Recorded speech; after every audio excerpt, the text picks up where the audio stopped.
starting this week off with an 8K easy, and I'm in Whistler. This is my birthday today, and I'm gonna go skiing later. So gotta get the run in early. So just woke up and enjoying the fresh mountain air.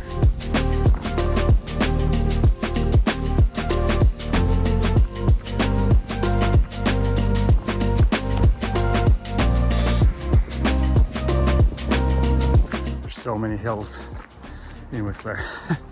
So I have to take a walking rest to bring the heart rate down. Whew. 8K, done and dusted. Took 41:40 with an average pace of 5:12. Yeah, time for skiing. All hard today. I guess my legs are still recovering from the 34K and long bike ride from the weekend. So just took it nice and easy, slower pace. Yeah, today I am 33. So 33 for sub 3. Ugh. Yeah, feel old.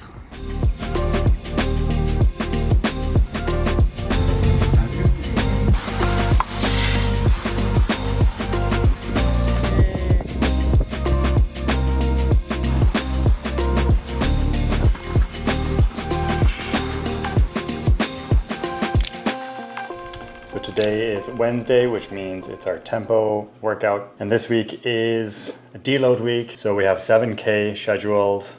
So starting with a 2K, pre-workout snack is ready.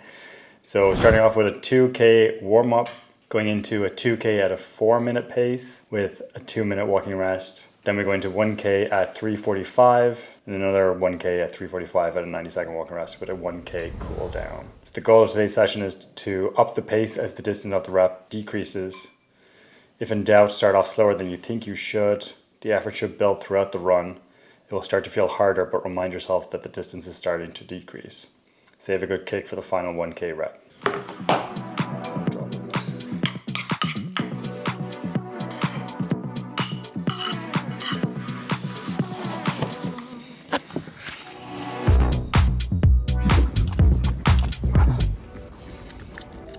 I don't know what's going on with this watch lately.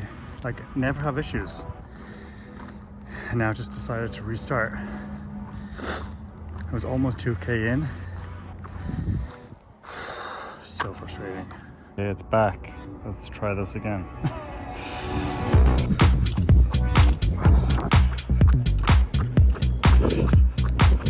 Restarted yet again. I totally just changed to like so during the week it also crashed, like right before my long run. And when it came back, it was like a completely different watch, like had a completely different watch face. And it was fine ever since. I just left it. Wasn't gonna deal with it. And then now it just rebooted twice. Now it has a new watch face too. Like, what is going on with this thing? I guess I have to do a factory reset or something, and it's not counting. This has to be the most frustrating workout ever done. I'm now using the Runner app to track the workout, but can't see the paces. She's speaking so low to me, can barely hear it. It's okay, just breathe. Enjoy the 2-minute rest.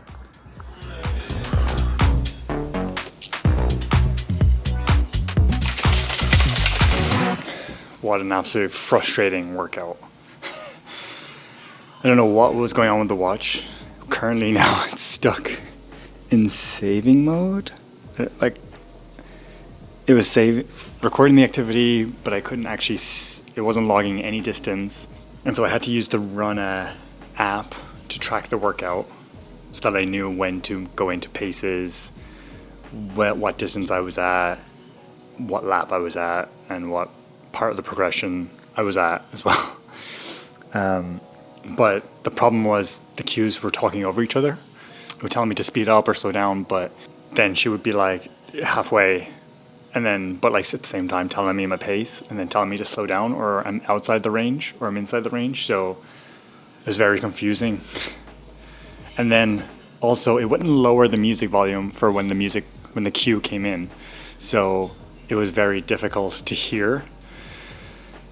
But then sometimes it would lower the volume, or sometimes it would come out really loud. It was such an odd experience, and it just added to the frustration.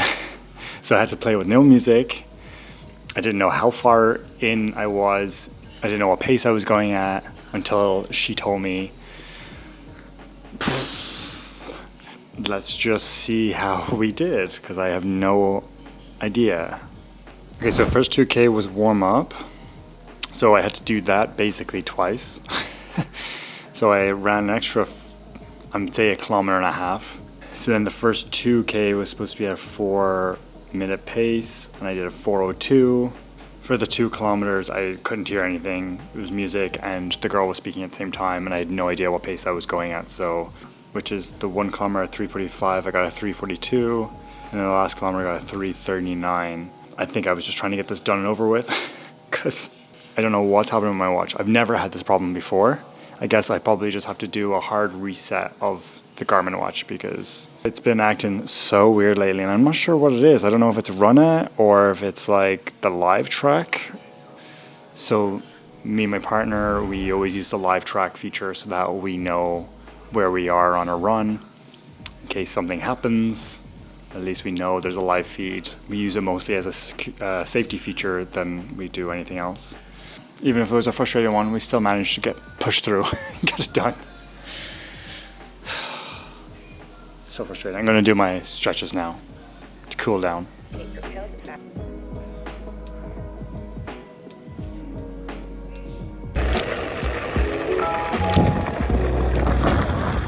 Just going to the gym for a bit of strength training. Today is Friday, and I have scheduled an interval run as usual. Today it's Broken Miles, which is a 7.3 kilometer workout, starting off with a 1.5 kilometer warm up, going into a 60-second walking rest, and then I have to repeat the following 3 times: 1.2K at 3:45 with a 2-minute walking rest, and then 400 meters at 3:20, and then there's a 1K cool down. So I'm feeling kind of tired today. I'm not looking forward to this. It's been a long day of work, and we also got up early to fit in our swim session this morning. So even though it's sunny, it looks a bit windy, but I might take a quick nap and then head on out. So I've done my warm-up stretches, and now I'm just getting ready to go out. I did also reset my watch. So I've removed any additional apps that I had, updated all the maps, updated everything. So hopefully today it does not crap out and reset mid-workout twice. Okay, let's go.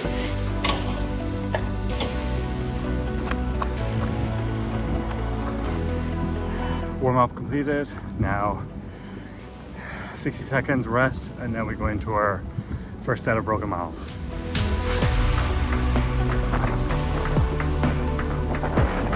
First set done.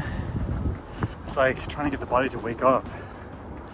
I feel tired today, and I'm running against the wind, so that makes it way harder. Second set done. One more set. I just had so much wind going against me in the first set. Last set done. Now we're on cool down. Whew. I really had to fight for that last one. Whew. Got it done though.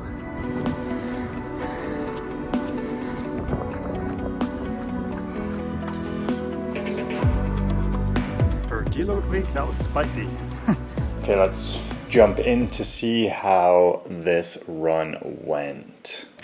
So total time was 39 minutes 45 seconds, average pace 4:46, total distance 8:34. And so for the 1.2, my first set I hit 3:43, and then I hit a 3:23 on the 400 meters. So it's like I didn't quite hit any of the paces for the second portion, which was the 400 meters.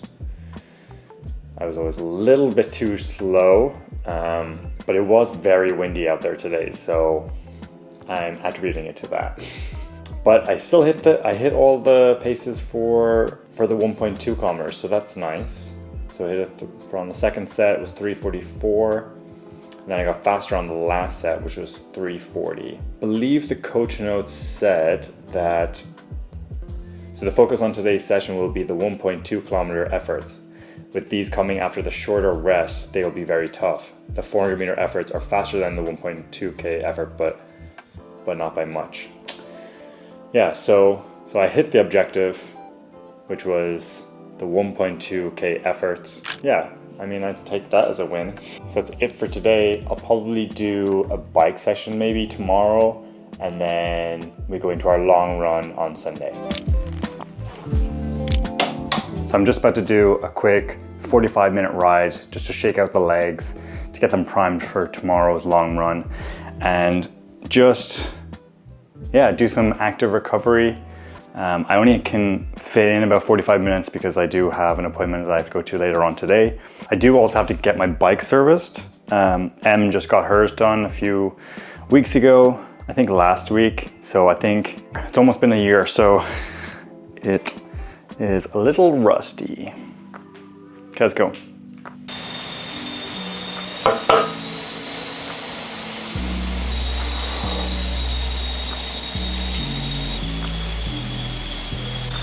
It's so hot in here that I need the fan on. Stat. Sweating. Damn. Okay, I'm halfway through this 30-minute session. I found that there was like an active recovery workout in the plan that I'm doing, so I just decided to do that. It was only 30 minutes, which is perfect. So I end up doing 13.4 kilometers, 30 minutes, 41 seconds. Yeah, 30 minutes, done and dusted. Whoa, look whose shoes are so bright. Testing out the racing shoes. Damn, I need to wear sunglasses up in here. Holy, they fire. So fire. I love the Saucony thing here. The logo. Don't they all have that? No, it's on the side. Oh. Whoa. This is your first time wearing them? Yes. So since this week is deload week, today's long run is only 14 kilometers. Thank God. But it is at a 4:35 pace. So a little bit faster than comfortable pace. But that's good. It should only take me just over an hour. And yeah, I'm looking forward to it. So I'm going to wear the Super Comp shoes, which is a New Balance shoe that I wear on my speed workouts, because they do have a carbon plate in them. I usually always wear the Fresh Foams on my long runs. You don't want to do all your runs in your carbon shoe. So I'm going to start doing that today, since we are only 4 weeks out from the race. So yeah, I want to start practicing doing my long run in the shoe that I'm going to wear basically for the race. So yeah, I think all my future long runs will be in my race shoe. So yeah, I'm just going to get ready now, and then I'm going to do some dynamic stretching and warm up.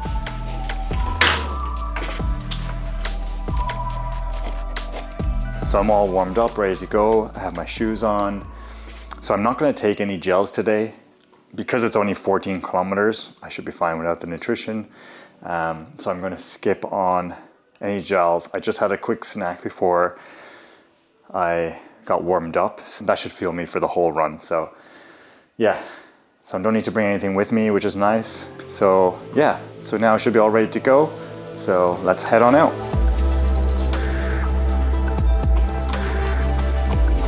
It is so windy today. Woo! I'm blown away.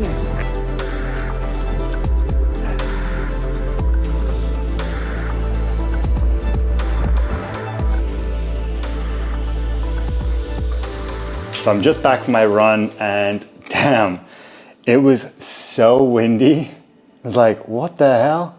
Because it seemed so calm outside, but it was so windy. I'm so glad I wore the Super Comp trainer shoe just because I know that's something that I'm probably going to wear on race day. And it just, yeah, felt so good.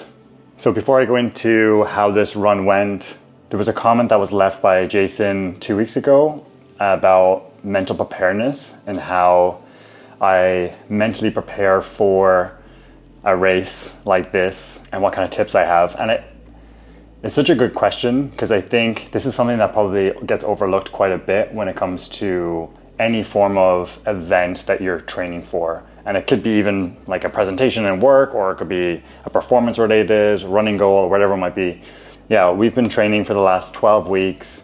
We've put in the mileage, we've put in the hard work, and we just have to trust that on the day we're going to be able to execute that. That said, something were to happen on the day that's outside of my control. So for example, if the race gets delayed or canceled, or if it starts to rain, or if there's like super high winds, that's going to impact there's so many different factors that can go in that are totally outside of my control that may impact the race. And ultimately, there's no point worrying about the things that we can't control. So for me, what I like to do is visualize maybe something going wrong and being accepting that that's okay.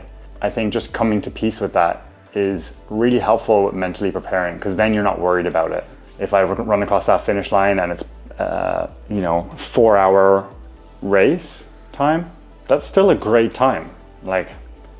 Yes, it wasn't my goal, but ultimately I just completed a marathon. There's so much to be proud about that achievement. So, there's one thing to have a goal, but ultimately, we just want to finish it and not be injured, and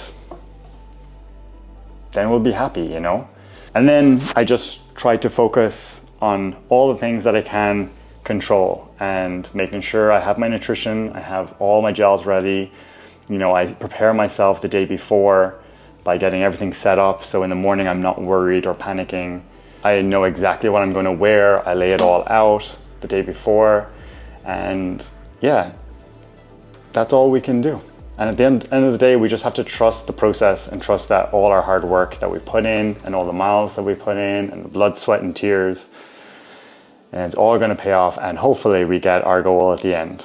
And hopefully that makes sense and it's not just me rambling some nonsense. But yeah, if you do have other tips for mental preparedness for your races, leave them down in the comments below. I'd love to learn and hear from everyone else. But also, wearing the carbon plated shoes made such a difference, and it was so much easier. So the total time was 1 hour and 1 minute and 9 seconds with an average pace of 4:21. So I actually ran too fast. Although the watch gave me the range of 4:25 to 4:45, but even though the description said to run a 4:35, usually they always program on your watch a greater range just so that you can fluctuate. And I also did run with some hills just to test out what it felt like wearing those shoes while also running up hills, and a world of difference. So much easier than using the fresh foams. So, that's gives me a little bit of confidence, which is awesome. I'm super happy with how this run went. And yeah, that's this week's deload complete. And next week we go into our last training block. What the hell? I can't believe it's almost 16 weeks already. The time has flown. Getting nervous now for the race in 4 weeks time. But I'm also looking forward to finishing it and just getting it done. And then I don't have to run. Oh wait, no, I have a triathlon 3 weeks after. Ugh. Why do I do this to myself? But yeah, so that's it for this week. We'll see you next week for the next training block. Thanks so much for watching and for following along the journey so far. It's been a fun one. Bye.